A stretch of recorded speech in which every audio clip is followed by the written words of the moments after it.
What's up, y'all? Welcome back to another video. Today we are talking 5.56 ammunition. I get this question a lot. I just got an AR-15. What ammunition should I be buying? What bullets should I get? There's so much going on in the ammunition aisle. I am overwhelmed. I am confused.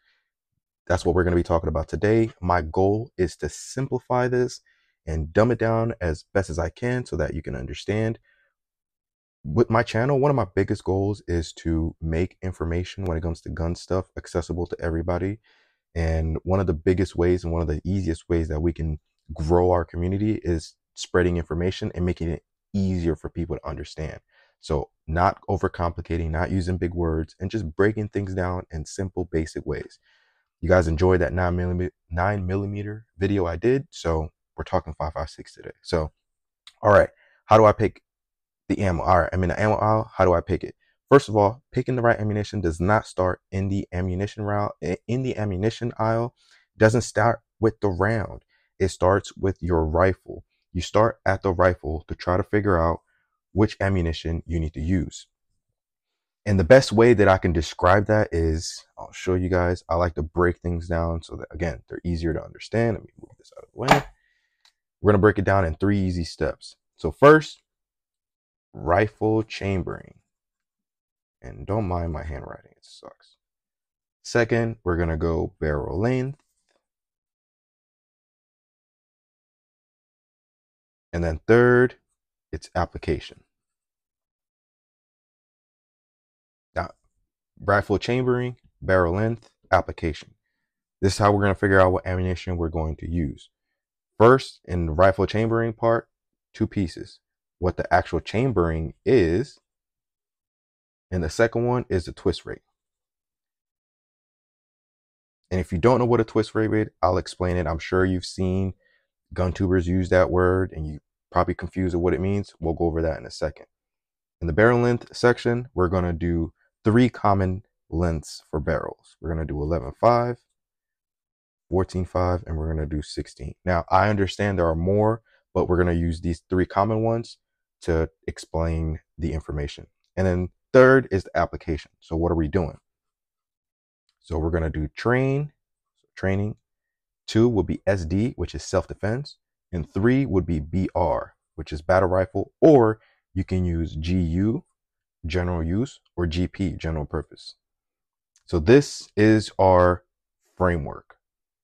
Now, first, before we get into it, first thing you want to do is rifle chambering. Super important. It sounds self-explanatory, but it's important. What is your rifle chambered in? If your rifle is chambered in 5.56, okay, great.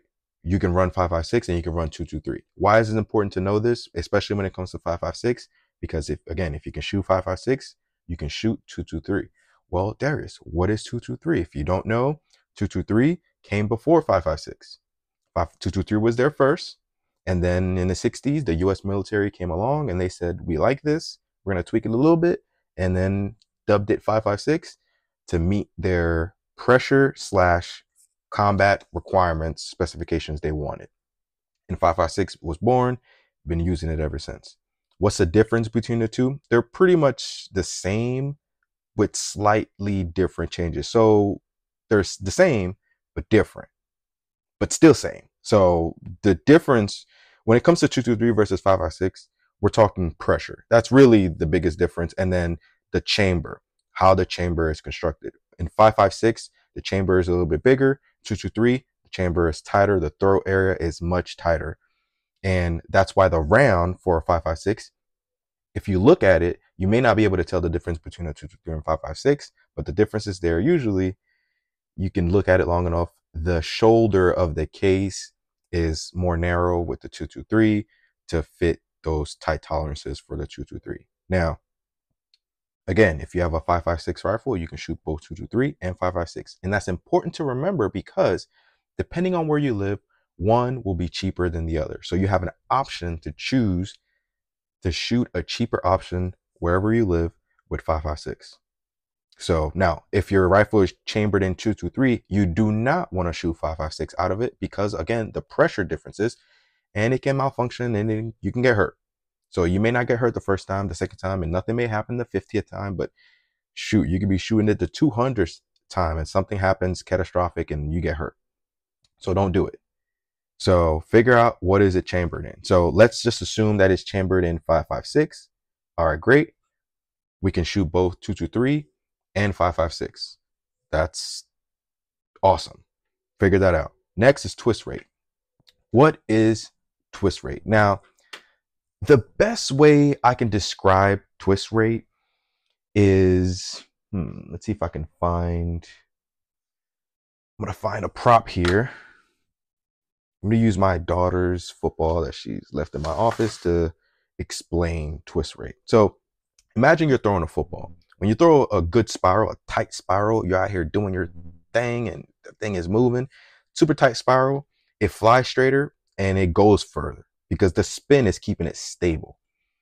The same thing happens when you fire a bullet from a rifle. So to help the bullet fly straight, the inside of the rifle has grooves. So the inside of the rifle barrel has grooves, and those grooves are called, it's rifling. It's called rifling. That makes the bullet spin the same way a spiral does on a football. Now, twist rates tell us how fast the bullet spins as it travels down the barrel. So it's usually written like a ratio. You'll probably see it, for example, one of the most common twist rates for my rifles is 1-in-7. You'll often see it written like this, a ratio. And the 1 means 1 complete spin. That's what the 1 means, 1 complete spin. The number after, you know, 7, 9, 12, this number after is the distance traveled by the bullet down the barrel to complete a full spin. So 1-in-7 means the bullet travels 7 inches down the barrel to complete 1 full spin. 1-in-9, 9 inches to complete 1 full spin. That's what that ratio means. That's what twist rate means. Now, with twist rates, faster twist rates are good for heavier bullets because they need more spin to stay stable in the air. Easy enough to know. Slower twist rates, like a 1-in-12, the bullet spins slower. So it's better for lighter bullets because they don't need as much spin to stay on course. So if a twist rate is too slow for a heavy bullet, the bullet might wobble. So it might, when it's spinning, it might wobble and not be as accurate.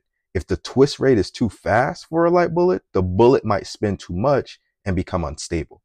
And the name of the game is you want a stable round or a stable bullet to have the most optimal accuracy and performance that you want. So just like you need the right amount of spiral for your football to be accurate, your football throw to be accurate, a rifle needs the right twist rate to match the bullet's weight for the best performance. That's twist rate. So let's assume that, okay, our rifle has a 1-in-7 twist rate. All right, great. We figured that out. Next, what barrel length are you running? Because the length of the barrel affects performance, and the length of the barrel will determine what grain you're using for your bullet, and we'll get to that in a second. Longer barrel, you're able to use a heavier bullet, increase accuracy, increase performance. So let's pick a super common length. Let's assume that our barrel length is 14.5 inches. All right, great. We figured that out. Next, we're going to figure out what are you using this 14.5 1-in-7 twist rate 5.56 chambered rifle for? Are you just going to train with it? And, you know, it's just a range gun. Is this for self-defense? You're using it at home for self-defense. Is this a battle rifle? Is this a general purpose setup or general use rifle that you're going to use in case, you know, shit hits the fan and it's set up sort of like a combat/battle rifle? Figure out what application you're going to use it for, because the application determines the weight and the type of round that you're going to choose to put in your rifle. And the way we're going to explain that it'll make sense in a second. So this is the 3-part process that we're trying to figure out first before we even get to the type of ammunition and all that. So rifle chambering, barrel length, application. So you figure out what the chambering is, the twist rate, okay, what barrel length. what are you going to use it for? Now, once you have that, then you can go into the second part of this. So this is the first part.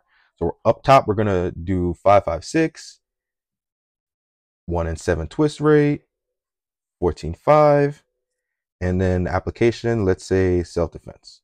So this is going to be our constant. This is going to be our rifle example through our process. So going down this process, you figured that out. Okay, what's next? You get this out of the way first. I like to tell people what's next is, first, I like to explain to people what all the stuff on the ammunition box actually means. Because sometimes there could be a lot of mumbo jumbo on there that you have no idea what it means. Like I have a box of ammo here. It says 5.56 NATO, 75 grain, BTHP match. Somebody who just got into shooting, you have no idea what the hell that means. I can grab another one. Let me see if I have one. It's an opened training box round. Where is it? It says 55 grain FMJ. You know, most people know what FMJ means, but let's assume you just got into it. You don't know what it, like, what do all these letters mean? This work, that's the second part, is understanding what the letters mean and what the specifications for ammo means. And we're going to use general average names and specifications. So are there more technical ones? Yes. Are there other rounds that you run with suppressors, like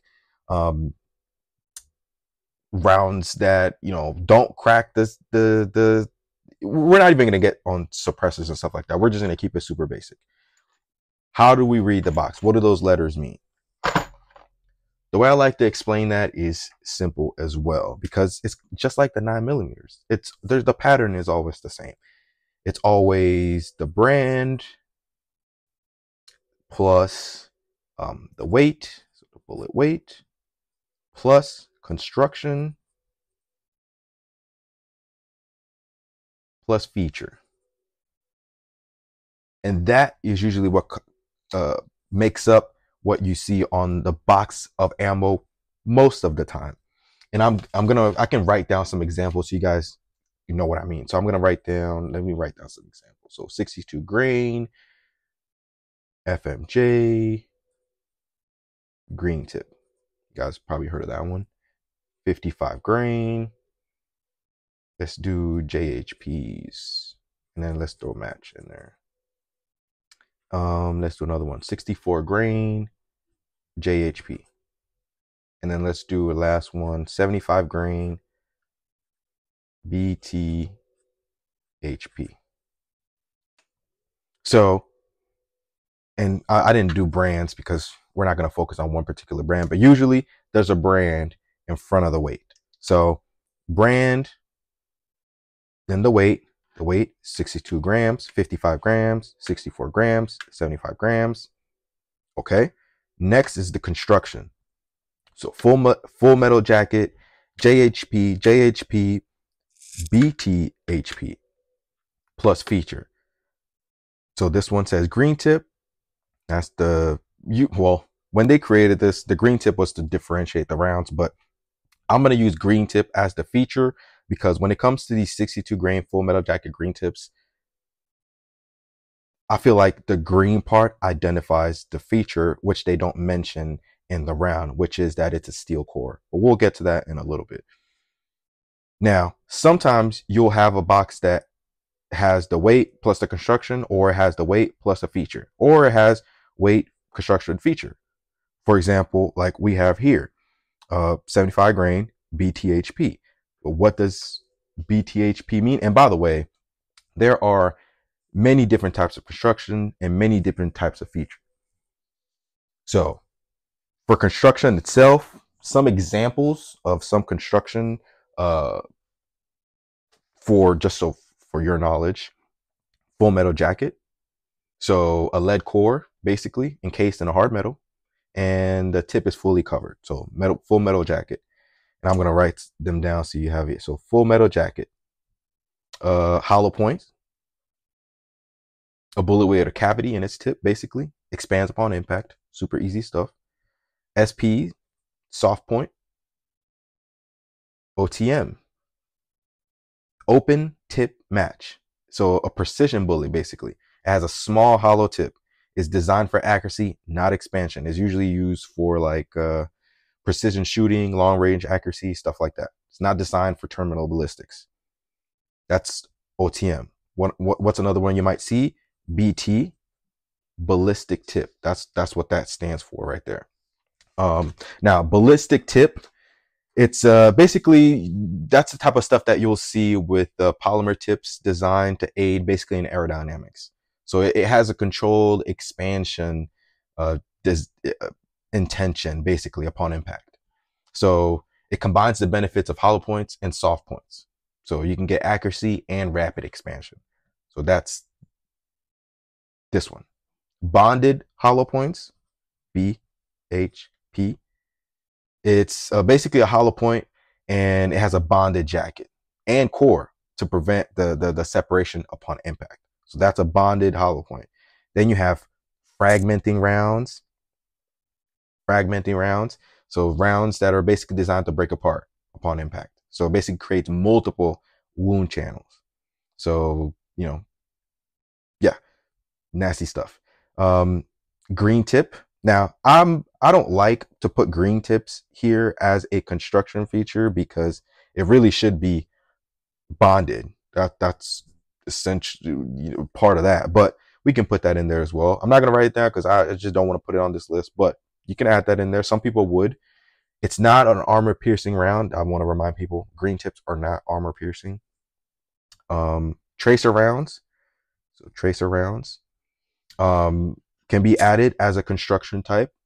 BBs, a barrier blind round. These are meant to go through barriers, windows, all sorts of stuff, designed to go through things essentially. So this is construction. So you may see these on the box. So weight plus construction. So the weight plus FMJ plus HP plus GHP, jacketed hollow point,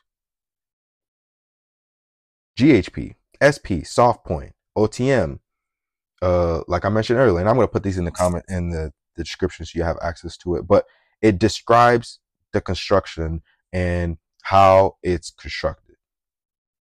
Features, on the other hand, can be things like the green tip thing. So green tip, the feature, although green tip describes just the color of the tip to differentiate the round, but the feature for green tips is that it's a steel core. So it's a steel core. That's the feature. So plus the feature. Another feature can be a match bullet.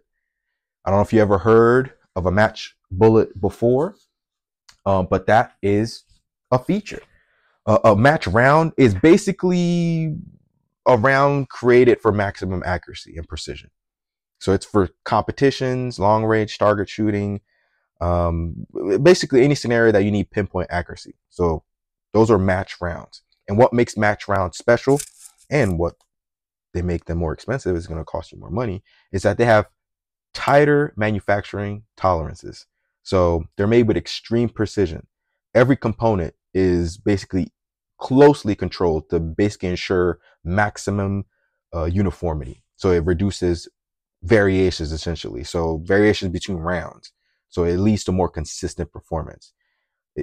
Higher quality bullets, consistent powder loads, primer quality. So, they use premium primers that ignite basically consistently. And then uniform casings. So just a higher quality round. So that's a match bullet. So you may see that on the box. See how it says BTHP match. So it's a higher quality round and it's going to cost you more money. So that's going to be in the feature part. So sometimes it'll say a mixture of the two, a combination of construction and feature, like these GHPs, a jacketed hollow point, because a jacketed hollow point is essentially a full metal jacket that is hollowed. So again, it's a full metal jacket that is hollowed. So full metal jacket that is constructed, that is hollowed. So companies will play around with these and they'll use these interchangeably. So as long as you know what it stands for, you know exactly what you're looking at. So, and you know, if you have any questions on the type of construction and all that, just leave them in the comment section and I'll try to get to them. But essentially, those are features. Now, there are more features that you may see. So this is construction. And then sometimes you'll see features. We put features. This sucks. My handwriting sucks, guys. Features. So some features you may see are HPBT. That is a hollow point boat tail. And that's just a design. So it's a hollow point that has a boat tail design. And the emphasis is more on target performance than competition. So you basically combine the hollow point part and the boat tail designs to reduce drag and improve accuracy. So that's a feature. Another one you may see is FM. Again, sorry guys. FMJBT. That means full metal jacket boat tail. Same thing with HPBT, but it's a full metal jacket. It's not hollow. Another feature you may see on a box is OTM, open tip match, like we spoke before. But you know, interchangeably, like I mentioned earlier. Another one you may see is BTHP, like we have here on this box. BTHP. And that is boat tail hollow point. So basically the same design features as a BTHP match, but they do not meet the stringent quality control standards for a match grade ammunition. So it's still suitable for long range shooting, but they don't have the same level of precision. So it's like more special, you know, less special essentially. Then you'll maybe see SMK, Sierra Match King. So Sierra Match King bullets are super highly regarded in our community. In competitive shooting, they're top tier. They come in multiple weights, and basically they're designed for extreme accuracy. So they often are built with the boat tail design, just like up here, and they're great. So that's another one. Another one you may see are Burger VLDs, very low drag. That's what that stands for. VLD, very low drag. You may see that on a box. Another one you may see are ELD match. That's another one. Extreme low drag. Another one you can see is Winchester match, Federal Gold Medal match. Basically higher quality bullets that have certain features that make them special and you're paying more money for. So it's just a combination of, like I said, it's going to always be the same. Brand, weight, construction, feature. Sometimes it's brand, weight, feature, brand, weight, construction, no feature. Sometimes it's both. Sometimes it's not. It really depends. So when you pick up a box, read it that way. Tell yourself, all right, the brand Frontier is going to be first. Then it's going to say 5.56 or whatever, 7.62, whatever you're buying. And then it's going to say the weight, 75 grains. Okay, great. What's BTHP? What's that? That's the construction. And then they added the match. That's the feature. So that's how you're reading the boxes. Sometimes they don't have as much information. Sometimes it just says W brand 5.56, the type of round, then 55 grain, which is the weight, FMJ, which is the construction. And that's it. No feature. And that's how you really want to get comfortable reading boxes for 5.56. Now, when it comes to choosing weights and stuff like that, that's part 3 and the last part in choosing a round. We're going to try to keep this as basic as possible.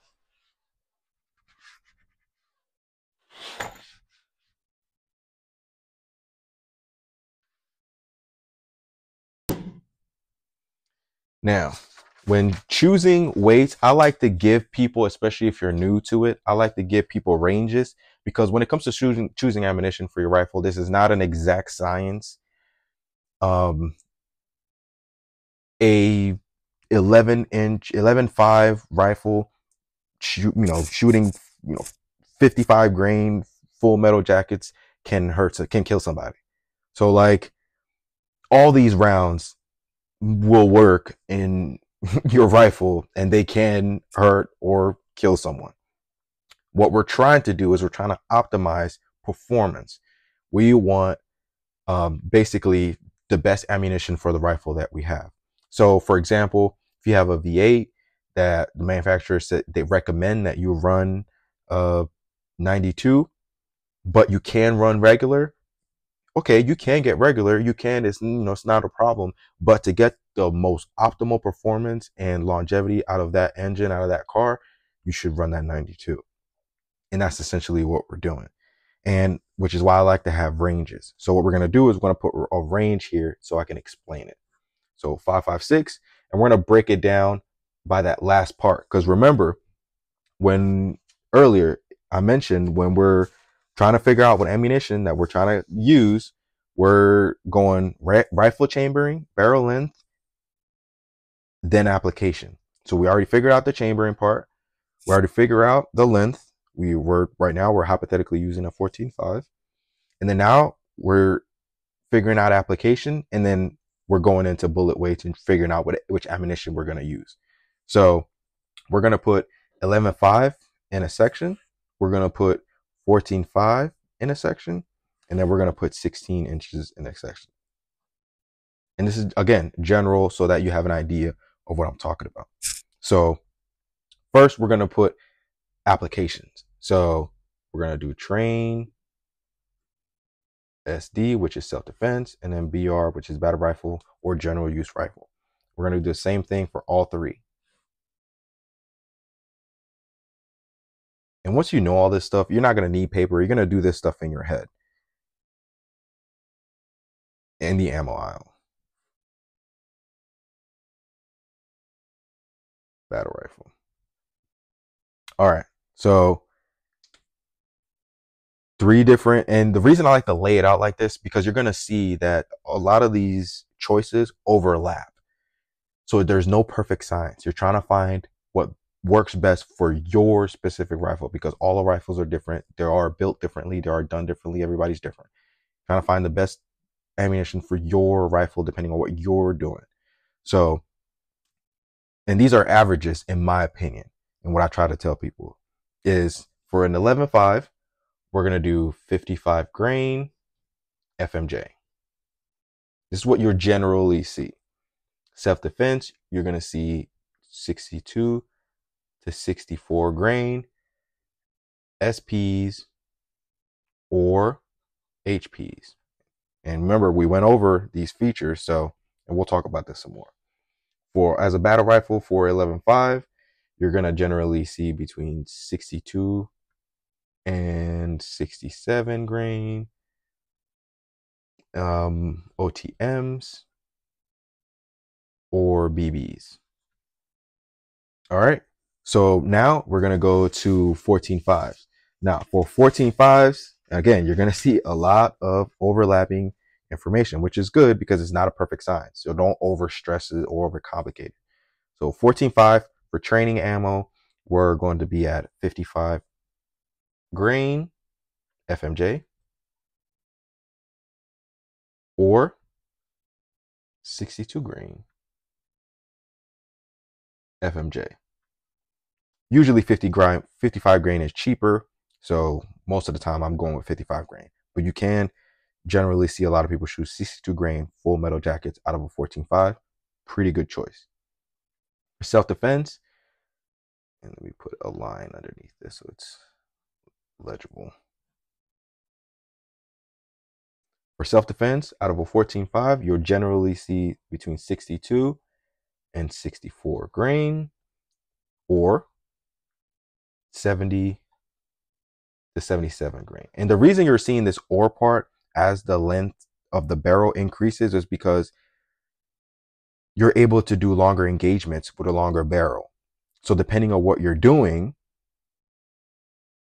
determines the ammunition again. So if you're running a self-defense gun, you're anticipating bugging out and doing stuff at longer distances if need be, you may want to run between 70 and a 77 grain round. And then you'll oftentimes see them either be BBs or OTM. For a battle rifle, 62 to 77 SPs. I mean, not SPs.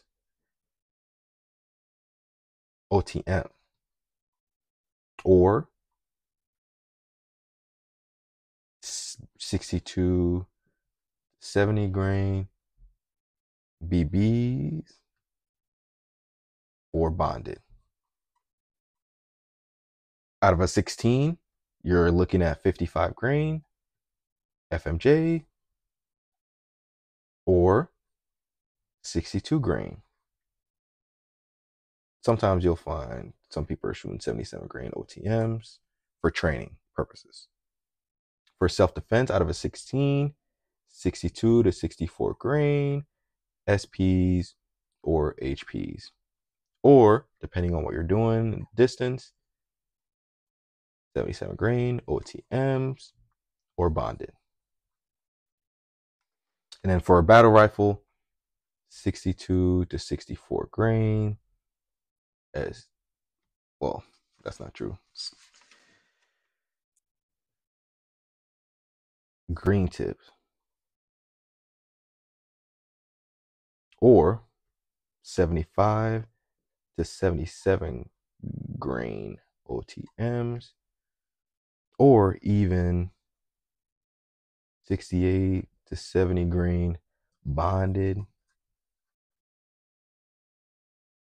or BBs, barrier blind, which are rounds that are meant to go through stuff, go through windows, doors, all that. They're designed to penetrate barriers, but not over penetrate, and also get a little bit of both worlds when it comes to expansion. So those were barrier. So again, another feature essentially. So this is the average you'll see, 11.5. And notice that for training, it's pretty much the same. 55 grain, 55 grain, 55 grain. And then sometimes you may go up to 62 or 77, depending on the longer barrel. For self-defense, you're pretty much looking at 62 to 64 grains. Unless you're anticipating longer range engagements, then you can have heavier bullets. As you can see with the 75 and 77, 70 to 77, 70 to 77, 75 to 77, all that. For a battle rifle, we assume that we may get into longer engagements, so we're seeing heavier bullets, 62 to 77. And then sometimes you may even see people go a little bit higher, 75 to 77 grain. And then the features, OTM, bonded, full metal. It's just, again, construction. That's all that is. So now, for our hypothetical, I have a rifle chambered in 5.56, 1-7 twist, 14.5, and I'm pretty much looking for self-defense. So I'm right here. So you're perfectly fine getting ammunition between 62 and 60 for the average person, 62 and 77 and 62 and 64 grain. So 62 and 74 grain. You can also do JHP, jacketed hollow points. You can do, there's different features you can do. The features are important, but they're not as important as picking the right twist and barrel length and bullet weight combination and all that. So for self-defense, it's the same thing as the 9mm, with the expansion. You're looking for expansion, which is why I usually don't tell people don't use green tips for self-defense at home and all that. There's this belief that green tips are armor piercing and they're the best. I don't think they're the best for self-defense. I just think that they're really should be used for combat, cops essentially, or something like that. not really for self-defense, I would look for features that help the round expand and provide stopping power. So bonded hollow point, jacketed hollow point. I mean, you can terminate someone with a full metal jacket, but it's just, that's not what it's made for. Hollow point, even soft point, but soft points are usually used for hunting, small game, stuff like that. Open tip match, so a little bit more precision.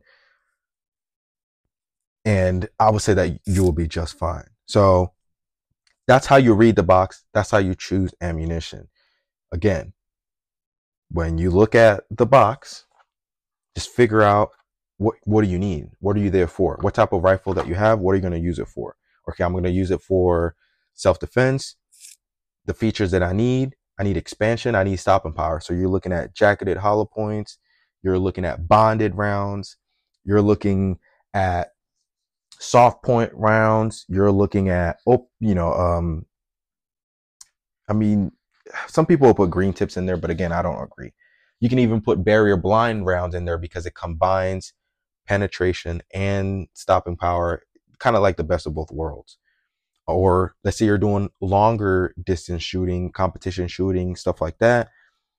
You're using a longer barrel. You can use a heavier round and use features like, in find rounds that have features like OTM, open tip match, or features, well, like a match round. Now, these rounds are going to be more expensive, but they give you the features that you need to perform the task that you need. So I hope that makes sense. I hope that didn't confuse you guys too much, and that was a good way to explain it. But that's essentially how you're looking to pick out which type of ammunition I'm going to buy for my 5.56 223 rifle. Now, when it comes to 223, if you decide, let me shoot 223 because it's cheaper where I'm at, usually the bullet weights are interchangeable between 5.56 and 223. Are there outliers? Yes, but they're pretty much interchangeable, so you should be fine there. Another thing I would say is using match type rounds for self-defense. Some people will be like, well, that's more for competition, stuff like that. Sometimes manufacturers will combine a round that has self-defense features and a match feature just to charge you more money. A lot of times it's marketing. A lot of times it's trying to get more money out of you. So, which is why you'll get these fragmenting type rounds or these self-defense type rounds that'll have certain features, like these ballistic tip, like Hornady, they do stuff like that. And they just charge you more money. Because a ballistic tip type round is basically designed to have accurate, rapid expansion and stopping power. So, but the cons of that is they can fragment when it impacts with hard barriers. But for the most part, they're great for hunting, home defense, stuff like that. So it really depends on what brands that you're using, what brands that you're going with, and the features that you need for that particular rifle. So I hope that made sense. If you have any questions, leave them in the comment sections. I have awesome subscribers that are full of knowledge. So if you have a question, put them in the comment section. If I don't get to it, one of my subscribers will get to it and we will answer your question. And I hope that made sense. For the average person training, you're going to buy 55 grain or 55 grain for the average person, 55 grain full metal jacket. Sometimes you may use a 62 grain, but for the average person for training, 55 grain. For self-defense, the average person, 62 to 64 grain for self-defense for these average barrel lengths. So for longer barrel lengths, it may be a different weight, but for the average person, 62 to 64 grain. As far as a battle rifle or general use, again, 62 to 64 grain, and then you may go up higher in bullet weight depending on distance, engagements, and what you think you're going to be doing with that battle rifle. When it comes to construction and features, the more common ones you're going to see: full metal jacket, hollow points, jacketed hollow points. You're going to see bonded stuff. You're going to see OTM, open tip match, SPs. You're going to see soft points a lot. Some people like to use soft points for self-defense. I think soft points come second to hollow points, in my opinion, for self-defense, because hollow points are just number one when it comes to expansion and stopping power, in my opinion. So, and in the ballistic, facts are just that they're superior. So I like to put hollow point at number one, and then soft points at number two. And there are a ton of other features in construction type, but those are pretty much the average ones. And I hope that, I was able to explain that in a clear manner. If you have any questions, put them in the comment section. We'll try to answer it as soon as we can. I appreciate you guys watching this video to its entirety. I know it's a long one. I appreciate it. I appreciate the support. More videos to come. Do something nice. Do something great. Be positive. And I'll see you guys on the next one. Deuces.